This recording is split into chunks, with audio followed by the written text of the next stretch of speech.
tarde, gravação. Dando boa tarde aqui, né? Vou só me fixar que eu tinha esquecido. Pronto.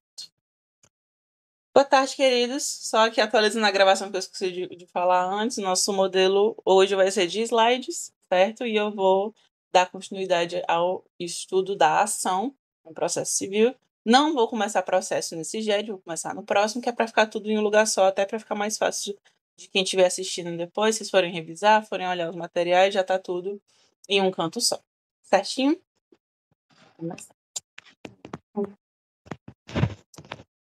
Prontinho.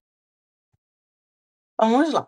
Gente, o que é a ação? A gente tem no processo civil dois tipos de ação, assim, dois tipos de natureza quanto à relação jurídica discutidas em uma ação. Eu fiquei verde, olha isso que está refletindo no meu computador, tô vendo aqui, eu fiquei verde. Ignora, gente. A gente tem, então, dois tipos de natureza quanto à relação jurídica discutida, certo? Que é a natureza real, a relação jurídica real e a relação jurídica pessoal, que está no próximo slide e eu vou mostrar para vocês. Inclusive, aqui na ação, como é um assunto bem importante, que é assim, esse assunto ele é bem mais prático dentro do processo civil quanto os outros que a gente já viu. Ah, beleza, os princípios são muito importantes, são, e vocês sabem que eu adoro. A jurisdição e a competência também são muito importantes, vocês sabem que eu também adoro, mas assim, eu não sei se vocês notaram que progressivamente foi chegando mais na prática, né? Então, a ação e o processo são os assuntos mais direto ao ponto que exigem que a gente tenha uma noção de como eles são aplicados na prática, entende? Então, e por isso que eu coloquei exemplos em todos e eu faço questão de que vocês tenham assim, essa visão mais lateral, né, do que seriam essas nomenclaturas. Então, o que é uma ação real? O que é uma relação jurídica real dentro da ação no processo civil?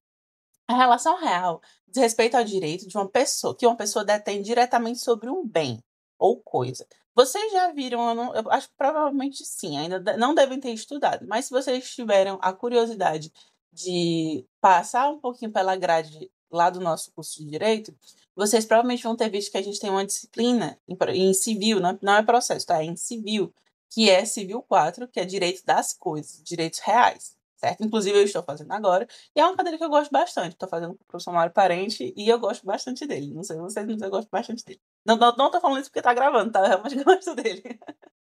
Enfim, o que é que estuda, então, o direito real? E por que eu estou explicando isso primeiro?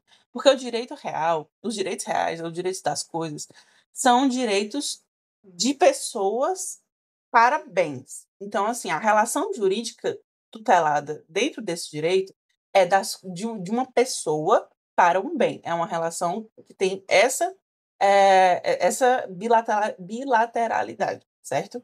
De uma pessoa para um bem. É justamente isso que uma ação real dentro do processo civil quer dizer. Ela é uma ação de uma pessoa física, uma pessoa jurídica, mas assim, de uma pessoa que detém diretamente sobre um bem. Então, é a relação de uma pessoa em relação ao bem. É justamente isso que tratam os direitos reais e consequentemente, a nossa ação real. Trata-se de uma relação jurídica entre o titular do bem, entre o titular do direito e o bem, permitindo que este exerça poderes sobre a coisa de forma independente, sem depender da atuação de terceiros. Os direitos reais são regulados pelo Código Civil e possuem a característica de eficácia erga omnes, ou seja, são oponíveis a todos, ou contra todos, como eu coloquei aqui, mas oponíveis a todos, certo? Então, o que é que isso quer dizer na prática? Quer dizer que eu sou uma pessoa, eu tenho direitos sobre um bem. Por exemplo, deixa eu pegar. Ah, perfeito! Eu já estava estudando, vou até pegar aqui para mostrar para você. Tá aqui. Eu tenho direito sobre esse bem aqui, certo? Inclusive, é o nosso curso de Direito Civil, de Direito das Coisas, que eu estava estudando mais cedo. Do Carlos Alberto Gonçalves, eu recomendo, inclusive, essa série de livros. Eu tenho o 2, o 3 e o 5, muito bons. Então, digamos que eu sou uma pessoa real, eu sou uma pessoa, e eu tenho direito sobre esse bem, certo? Então, eu posso fazer o que eu quiser com isso aqui, porque eu comprei, entendeu? Eu posso pegar esse bem aqui, eu posso vender, eu posso emprestar, eu posso jogar pela minha janela aqui do 10º andar do meu prédio, eu posso tacar fogo, eu posso fazer o que eu quiser. Por quê? Porque eu tenho direitos sobre esse bem aqui. Ele é meu. É justamente isso que a gente trata aqui na ação real.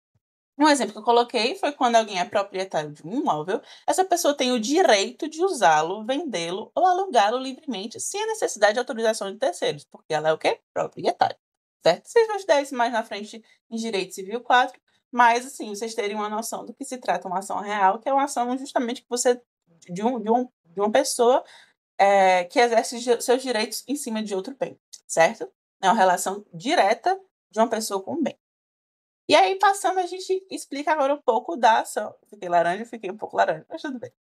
A gente explica um pouco da relação pessoal. Então, se a gente já estudou a real, a gente entende que a relação jurídica pessoal, ela vai ser o quê? De pessoa para pessoa. É a mesma ideia, só que dessa vez de pessoa para pessoa.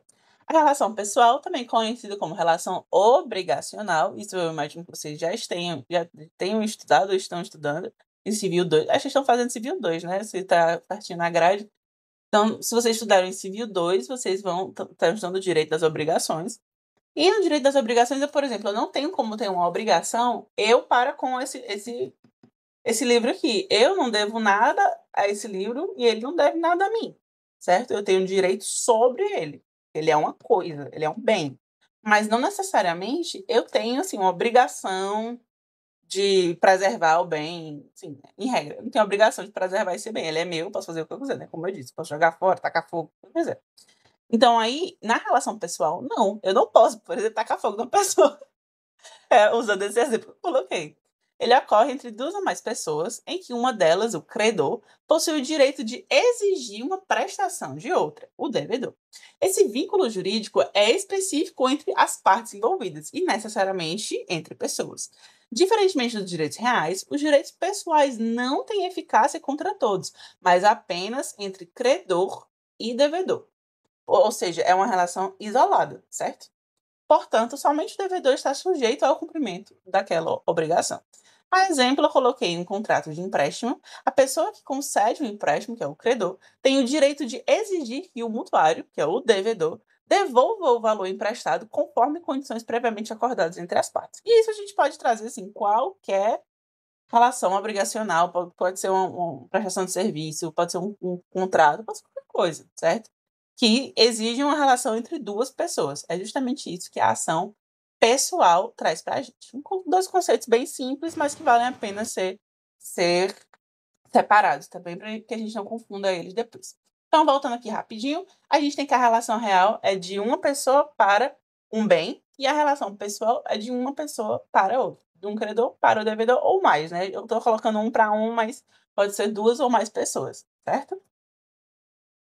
Qualquer dúvida, gente, vocês sabem, né? Mandem aí. E aí a gente passa agora para as tutelas. O que é a ação segundo o tipo de tutela jurisdicional? A gente tem algumas aqui que eu vou explicar para vocês. A começar pela tutela de conhecimento. O que é isso? A tutela de conhecimento é a modalidade em que o juiz analisa o mérito do conflito, verificando se o direito alegado pela parte da autora realmente existe. Seu objetivo principal é esclarecer os fatos controvertidos e aplicar corretamente a norma jurídica ao caso. Essa tutela se encerra com uma sentença que envolve o mérito da demanda, podendo confirmar ou negar o direito pleiteado. Ou seja, é aquela ação mais comum de conhecimento, certo? Dentro do processo civil, que serve para dizer o quê? Meu amigo, você tem o direito, você não tem o direito. Se tiver, a gente concede o que você está pedindo. Se não tiver, a gente concede o que a outra parte está pedindo. Aquele rito processual que a gente já conhece bem. Imagino que também quem já esteja estagiando possa ter uma visão melhor sobre isso. Eu tive, depois que eu comecei a estagiar, naturalmente. Mas, mesmo se você não estagiar, é fácil da gente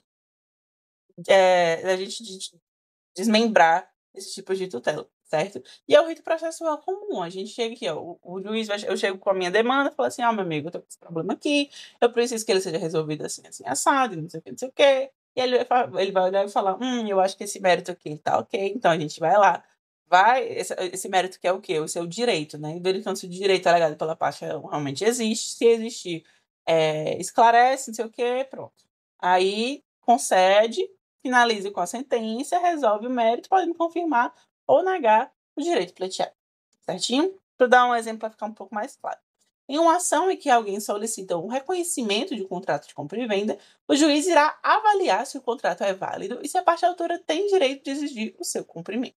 Se tem, aí ele vai e julga procedente, se não, ele julga improcedente, não concede e pronto. É isso. Certinho? E aí a gente tem esse eu gostei, gente, esse ficou fofinho. E aí a gente vem para o segundo tipo de tutela, que é a tutela provisória. Esse detalhe, tá, gente? Esses tipos de tutela, vocês vão estudar mais aprofundado no processo civil 1. A gente está trazendo aqui para vocês só para vocês terem uma noção, não chegarem lá tão cruz, sabe? E aí a gente tem a tutela provisória. O que é que diz a tutela provisória? A tutela provisória tem como finalidade antecipar, tá aí o nome provisório, uma decisão judicial antes do julgamento definitivo, com o intuito de resguardar o direito que esteja sobre um risco iminente. Ela se divide em duas espécies, tutela de evidência e tutela de urgência. Eu acabei não colocando exemplos aqui, mas quando eu for editar para colocar no, no Drive, eu coloco, tá bom? E o que é que dizem as tutelas de evidência e de urgência? Detalhe, as duas tutelas de evidência e de urgência servem para antecipar uma decisão judicial ou antes do julgamento definitivo com o intuito de resguardar um direito que esteja sob risco eminente, tá? Isso aqui é importante. Se vocês virem que na situação problema pode cair que tem algum risco iminente de algum direito ser lesado, né? Uma lesão ou ameaça à lesão de direito, aí a gente entra com a tutela provisória. Mas aí você só tem que ficar atento aos dois, as nomenclaturas aqui, por quê? Porque a tutela provisória, ela é o nome, certo? Da tutela, mas aí ela se subdivide entre essas duas aqui, a de urgência e a de evidência. Vamos começar aqui pela de evidência. A tutela de evidência é concedida quando o direito está claramente demonstrado, como nos casos que há precedentes firmes ou provas documentais consistentes que evidenciam a existência do direito. Tá, seguro. E a tutela de urgência é aplicada quando há risco de dano grave ou irreversível, ou quando a demora na decisão pode comprometer o direito. Para sua concessão, é necessário que a parte comprove a urgência da medida e o perigo do prejuízo, caso a proteção não seja imediata. Vocês estão vendo que elas são muito parecidas, ambas as duas, mas o que é que diferencia bastante elas? É essa questão aqui do direito claramente demonstrado, tá vendo? Essa questão do direito claramente demonstrado, ela não é necessária 100% na tutela de urgência. Por quê? Porque, por exemplo, vou dar um exemplo aqui para vocês.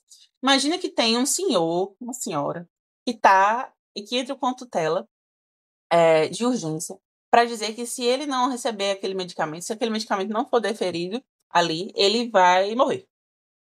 Colocar assim, né? Ou ficar severamente. É...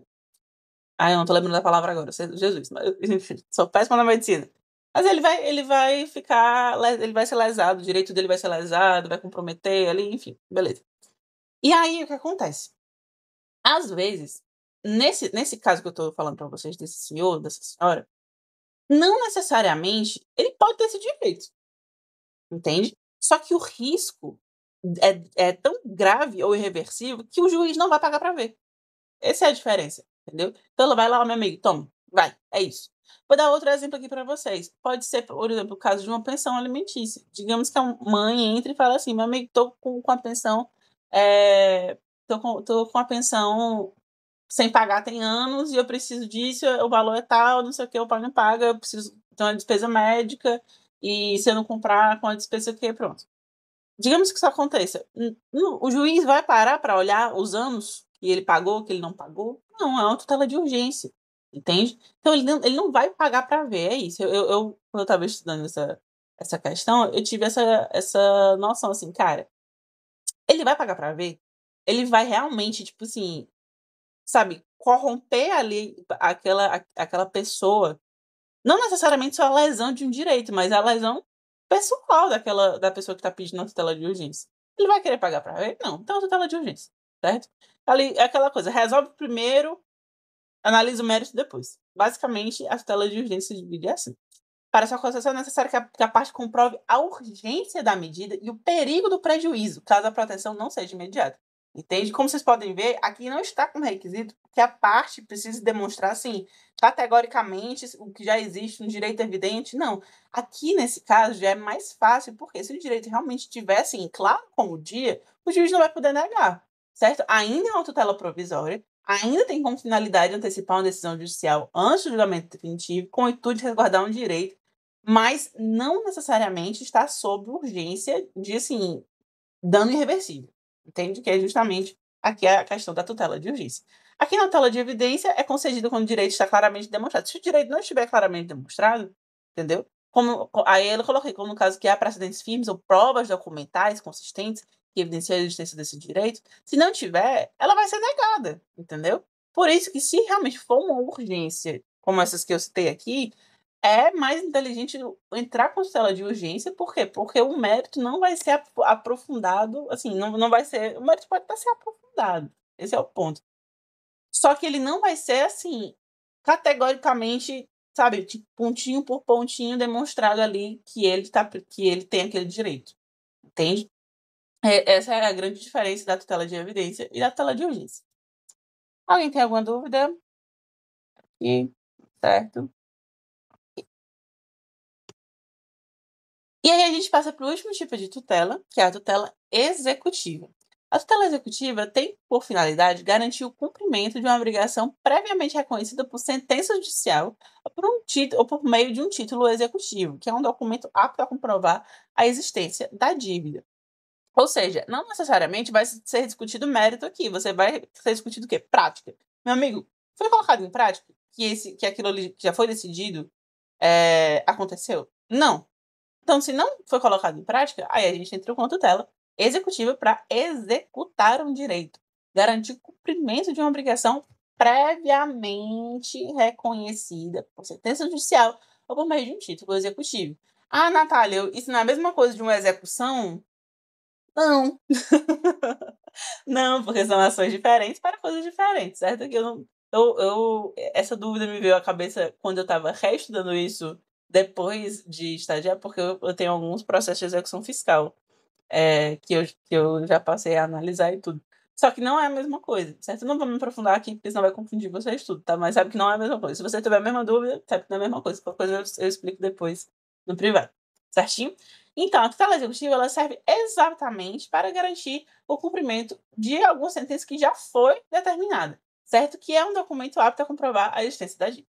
Exemplo: se uma pessoa é devedora e não realiza o pagamento devido, o credor pode requerer judicialmente a penhora dos bens do devedor como forma de assegurar o recebimento do valor que lhe é devido, certo? Ele pode chegar para o juiz, digamos que eu tenho, eu e um devedor, se eu sou o credor e outra pessoa é o devedor, eu estou aqui, tem anos que esse processo está tramitando, já foi decidido, já foi reconhecido o meu direito, já foi reconhecido tudo, o cara não quer pagar, não paga por nada, fala assim, não seja por isso, peito tela executiva nele. Entendeu? E aí ele vai ser obrigado a pagar os valores que ele me deve por meio dessa tutela executiva. Certo?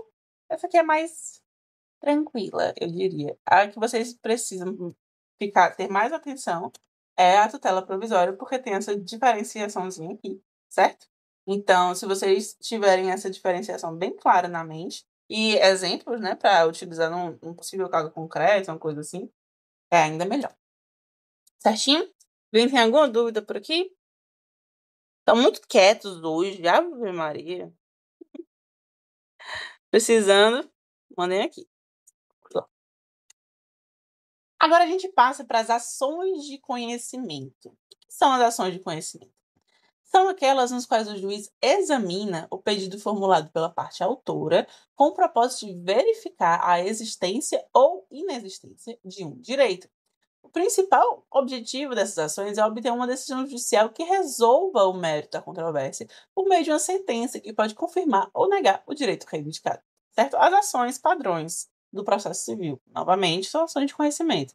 Aquela coisa que primeiro você precisa conhecer do direito para depois decidir sobre ele, né? Não, é meio impossível a gente a gente não conhecer de um direito antes de sentenciar ele, certo? E eu só coloquei um conceito básico, mas vamos descobrir quais são as ações de conhecimento agora.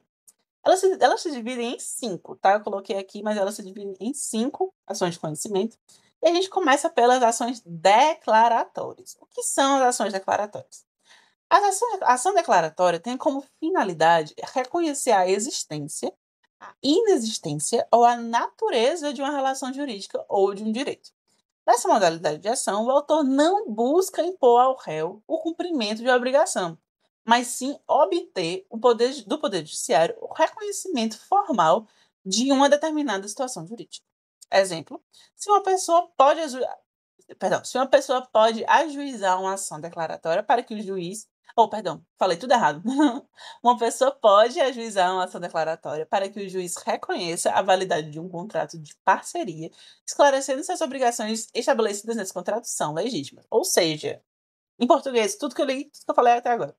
As ações declaratórias, elas não servem para decidir sobre direito nenhum, certo? Elas servem para reconhecer a existência e natureza de uma relação jurídica ou de um direito, certo?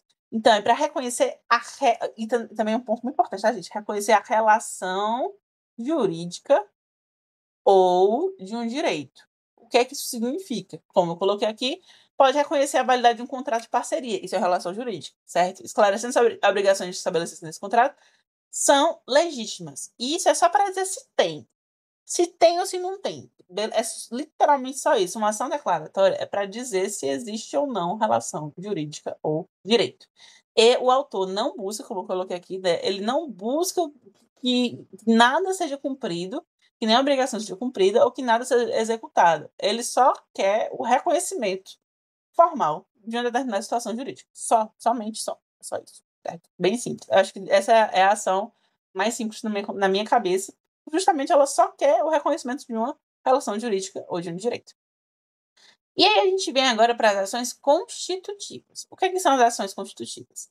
A ação constitutiva tem por objetivo criar, modificar ou extinguir uma relação jurídica. Ó, aí já é mais buraco, já é mais embaixo, né? Porque aqui é só, enquanto aqui na declaratória é só reconhecer, aqui na constitutiva é modificar, criar, modificar ou extinguir uma relação jurídica. Por meio desse tipo de ação, o autor busca uma decisão judicial que produza mudança no estado jurídico das partes envolvidas. Ou seja, né, como eu disse aqui, pode ser literalmente qualquer coisa. Aqui eu vou trazer alguns exemplos aqui para vocês, mas para você criar, modificar um extinguir em relação jurídica, pode ser qualquer coisa. Pode ser, por exemplo, um divórcio. Um divórcio é uma extinção de uma relação jurídica. Concorda comigo? Mas aqui o exemplo que eu coloquei foi: uma pessoa pode propor uma ação constitutiva para solicitar a alteração de seu nome, visando obter o reconhecimento oficial dessa mudança por meio da decisão judicial. Então, se eu quero, novamente, se eu quero mudar meu nome, se eu quero me divorciar, se eu quero, sei lá, encerrar um contrato, encerrar uma empresa, encerrar um vínculo jurídico, gente, é literalmente criar, modificar ou extinguir uma relação jurídica. Enquanto, novamente, na declaratória, ela serve apenas para reconhecer a existência, a inexistência ou a natureza, certo? Reconhecimento. Reconhecimento. A palavra que é reconhecimento. E na constitutiva, criar, modificar ou extinguir. Já mexe ali mais na estrutura do negócio. Certinho? Tudo certo? Tudo tranquilo? Ok. Passando aqui, a gente tem as ações condenatórias. Na ação condenatória, o autor pretende que o réu seja condenado, não me diga, condenado ao cumprimento de uma obrigação específica, que pode constituir em fazer, não fazer, dar algo ou pagar uma quantia.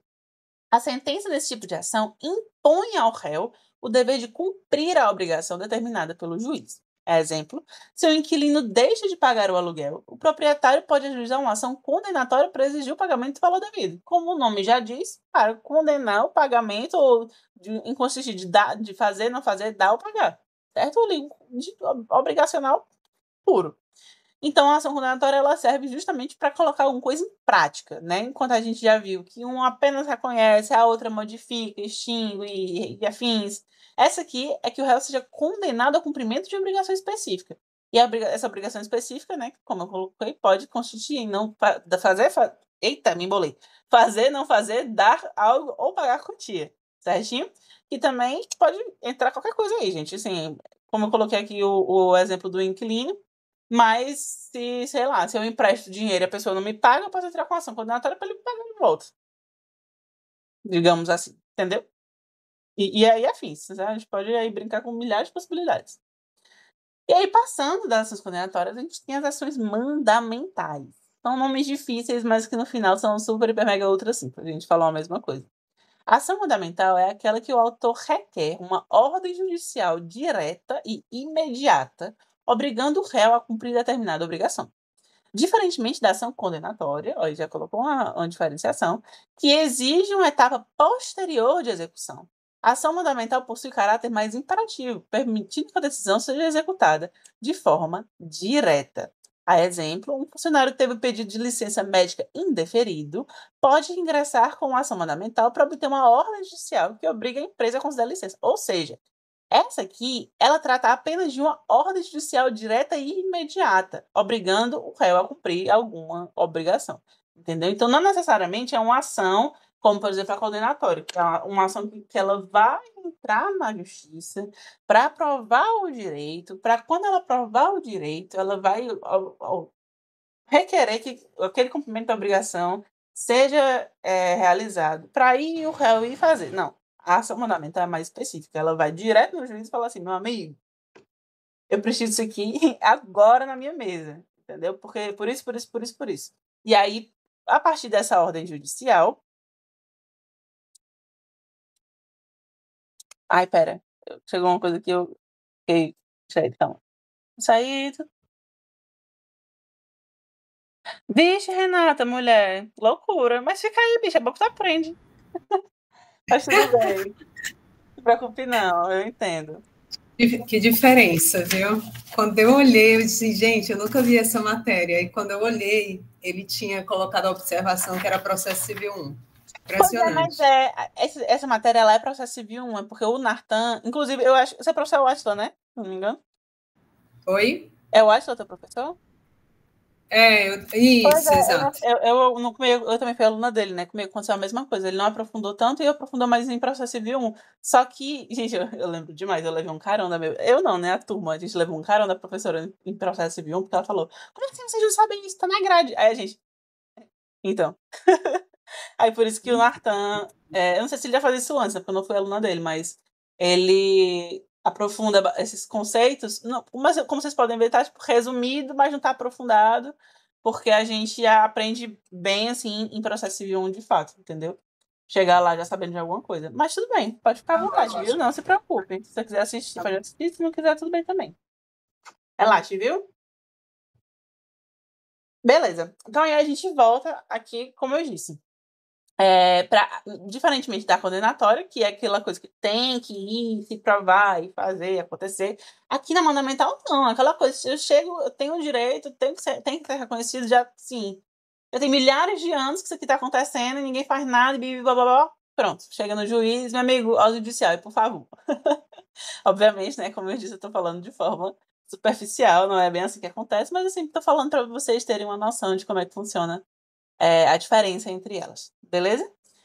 E aí, como eu coloquei aqui, o funcionário que teve um pedido de licença médica indeferido pode ingressar com uma ação mandamental para obter uma ordem judicial que obriga a empresa a conceder a licença.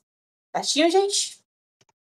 Beleza. E aí, para finalizar, não GED, calma, ainda tem um pouquinho, mas para finalizar as ações de conhecimento, a gente tem as executivas, que, embora formalmente enquadrada entre as ações de conhecimento, a ação executiva tem como fato principal a efetivação de uma obrigação previamente reconhecida. Seu objetivo é garantir o cumprimento de um direito certo, líquido e exigível, normalmente amparado por um título executivo. A exemplo, se alguém possui um contrato de prestação de serviço que não foi cumprido, pode propor uma ação executiva para cobrar judicialmente o valor devido, utilizando o contrato como título executivo que comprova a obrigação. A gente já tinha visto até um conceito parecido, né, com as tutelas executivas também, mas quando vocês virem o nome executivo, vocês têm a noção de que o direito ali já está previamente estabelecido e a partir daquilo ali ele só vai colocar em prática, certo? A tutela executiva, as ações executivas são todas nessa pegada, certo? O direito já existe, o direito já está reconhecido, como a gente colocou aqui, né? O direito líquido, certo e exigível, normalmente amparado por um título executivo, nesse caso, mas que ele já é previamente conhecido, certo? Ele já existe e já foi deferido, ok? E agora a gente passa para as ações dúplices, que esse assunto eu gosto. Não vou mentir para vocês. Assim, tem muita gente que não gosta, mas eu, por favor, dei uma chance, porque ele é divertido. O que são ações dúplices? As ações dúplices... Mentira, é essa e o próximo slide, já conto. Peraí, calma. As ações dúplices são aquelas que, pela própria natureza, Pela própria natureza do direito em disputa, tanto o autor quanto o réu podem formular pedidos contrapostos, sem que o réu precise ingressar com a reconvenção. Nesse tipo de ação, a contestação do réu pode conter um pedido, e o juiz analisará as pretensões de ambas as partes, podendo acolher ou rejeitar qualquer uma delas. E aquela coisa também é majoritária no processo civil, né? Aquela coisa, o autor entra com a petição inicial e formulou seus pedidos, o réu com a contestação e formulou seus pedidos, então ali a gente vai caminhando assim. Que são as ações duplas, a grande maioria das ações no processo civil. Por exemplo, em uma ação de divisão de bens, o autor pode requerer a partilha de um imóvel, enquanto o réu pode discordar pode discordar da proporção sugerida e pedir que o juiz reconheça seu direito a uma parte distinta, levando em conta os interesses de ambos, certo? Então, assim, essas são as ações dúplices que têm esse conceito assim, dúplices na cabeça como? Gente, eu dando aula e brincando com o botão da liga. Eu tenho essa mania, não sei se vocês já perceberam nas minhas aulas, eu fico mexendo em um monte de coisa que tem na minha bancada. Aí tinha o botão da liga, eu tô aqui mexendo. Foi mal aqui. Mas, enfim. Entendem? Então, as ações duplas são aquelas que podem ser que ambas as partes podem formular seus pedidos, ok? Levando em conta o interesse de ambos. Bem simples, um conceito básico aqui, só jogando informação para vocês. Mas aqui, essa parte aqui que eu sou fã, que são as exceções processuais. Porque isso aqui, na prática, meus amigos, isso aqui é uma delícia de se usar. Uma delícia, principalmente aqui na advocacia. Na hora, assim, eu já sabia que isso existia por causa do estágio. Gente, eu tô muito azul, olha isso. Ai, credo, nunca mais eu faço slide colorido, eu tô logo avisando. Eu já sabia que isso existia por causa da prática, mas quando eu estudei mesmo e eu vi, tipo, caraca, isso existe real. E aí eu achei muito legal. Então, o que são essas exceções quanto à matéria? São aquelas brechinhas. Sabe quando o advogado acha aquelas brechinhas desgraçadas que tanto o juiz quanto a parte contrária fica tipo, cara, não acredito que você fez isso. Aí ele fala, eu fiz. Mas são legais, obviamente, mas que são interessantes de você aprender, principalmente se for seguir na advocacia, né? E sempre saber aquela brechinha, aquela coisa. Vamos começar pelas exceções materiais. As exceções materiais são defesas que contestam diretamente o mérito do pedido do autor. Nelas, o réu argumenta que, atenção, contestam diretamente o réu, né? No caso, o réu está contestando diretamente o pedido do autor. Nelas, o réu argumenta que o direito invocado não existe ou que os fatos alegados não correspondem à realidade. O objetivo é demonstrar que a pretensão do autor é improcedente. Exemplo: em uma ação de cobrança, o réu pode apresentar uma exceção material, alegando que a dívida já foi quitada, negando assim a validade do pedido formulado pelo autor. Simples assim. E extingue-se o processo. Entende? Então, essa é a ideia das exceções. Não sei se deu para ficar claro de primeira, mas eu vou continuar formulando aqui.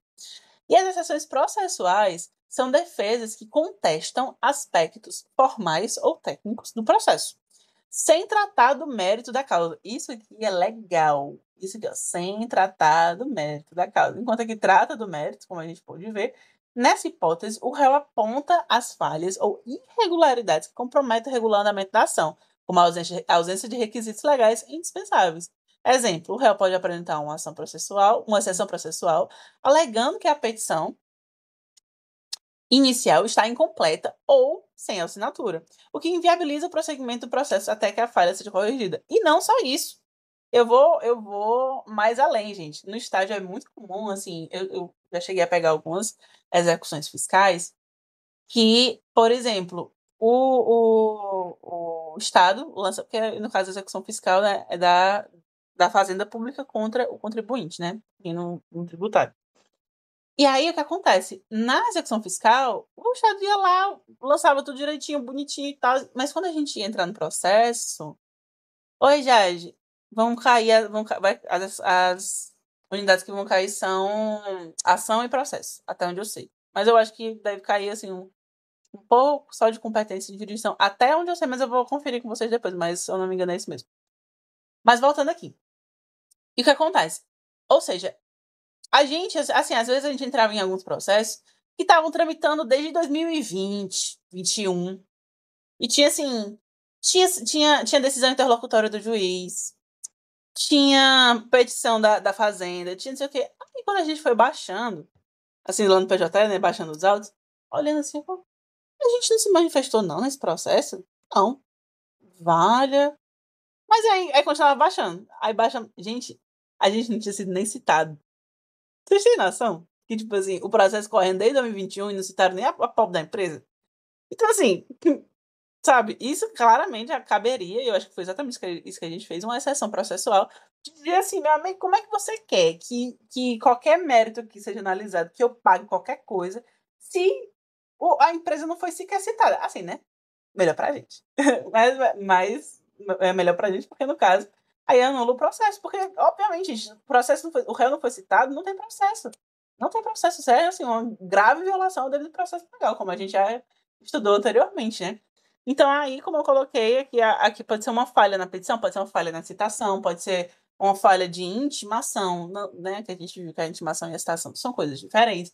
A gente pode ter, assim, qualquer tipo de falha processual, não necessariamente, não precisa ser analisado o mérito. Se for apresentado uma falha processual, isso sim vai ter impacto no processo sem análise de mérito, entende? Falhas ou irregularidades que comprometam o andamento da ação. E, como eu coloquei, né, como a ausência de requisitos legais indispensáveis. Alguma dúvida sobre as nossas exceções de primeira? Eu vou apresentar mais algumas, certo? Então, aí a gente passa para as exceções quanto a matérias. E essas aqui são legais também. Eu gosto bastante dessas duas aqui. As exceções dilatórias têm esse nome difícil, mas o conceito dela é muito fácil. Deixa eu explicar para vocês. As exceções dilatórias são defesas que não anulam o processo nem impedem a continuidade da ação, mas têm efeitos de retardar ou suspender temporariamente seu andamento. Elas visam corrigir ou suprir alguma exigência antes que o processo possa prosseguir regularmente. Em português, barrigar, certo? Dilatar o processo, dilatar o prazo, dilatar o processo e afins, é barrigar, empurrar com a barriga, entendeu? Porque assim, obviamente, né, quando você acha um direito que foi ali violado e que merece ser utilizado uma exceção dilatória, você vai utilizar aquilo ali para quê? Não é para suspender direito, não é para anular a ação, não é para nada, nem impedir a continuidade, não, é só para barrigar, suspende aí um pouquinho. Literalmente é só para isso. Tipo assim, tem um objetivo de ir prorrogando, é isso? Exatamente, como eu disse aqui em um palavreado mais popular, né? Cearense. Comercial, barrigar. Exatamente, é justamente isso. Mas é para prorrogar e usando um termo ainda mais técnico para dilatar esse processo, certo? A exemplo, o réu pode apresentar uma exceção dilatória ao alegar que o autor não realizou a tentativa obrigatória de conciliação, pede a suspensão do processo até que essa fase seja devidamente cumprida. E isso é bem comum também de acontecer. Se essa fase da conciliação, mediação, né, como a gente já viu anteriormente, que foi implementada pelo nosso CPC de 2015, se essa fase for pulada, não for assim, feita corretamente, o réu pode apresentar essa exceção e dizer assim, meu amigo, eu só vou continuar o processo aqui quando quiserem conciliar comigo, não querendo que a gente deixe suspenso, entendeu? É isso aí.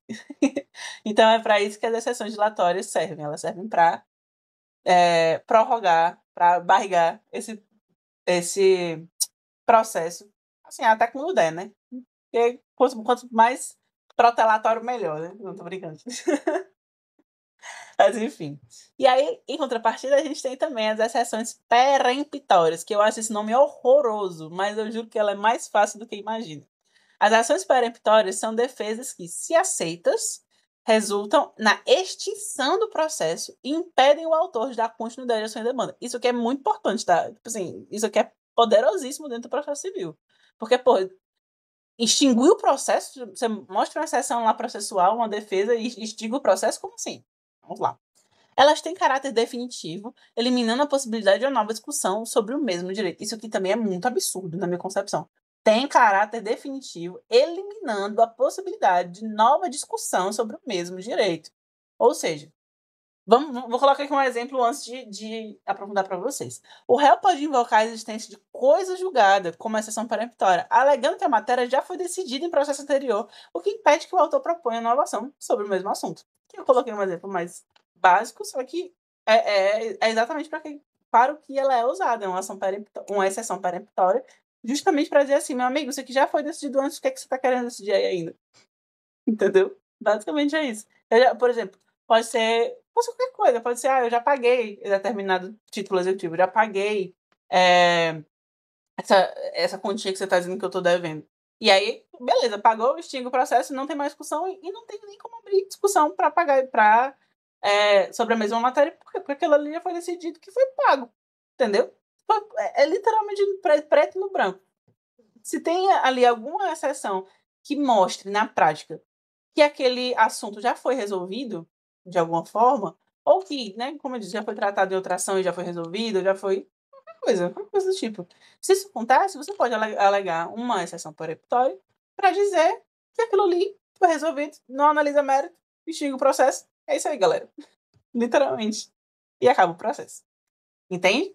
E essas para mim são as mais legais, são as que eu mais gosto, a ação peremptória e a ação dilatória. Certinho? Alguma dúvida, pessoal? Falei pouco hoje na minha concepção, mas espero que tenha dado para entender. E aí a gente finaliza o nosso jardim de hoje. Bom, muito obrigada. Espero que vocês tenham gostado. Meus alunos, por favor, fiquem para eu pegar a presença, que eu vou mandar aqui para vocês agora. E um prazer estar com vocês. Obrigada aí pela paciência. Vou sair aqui um minutinho.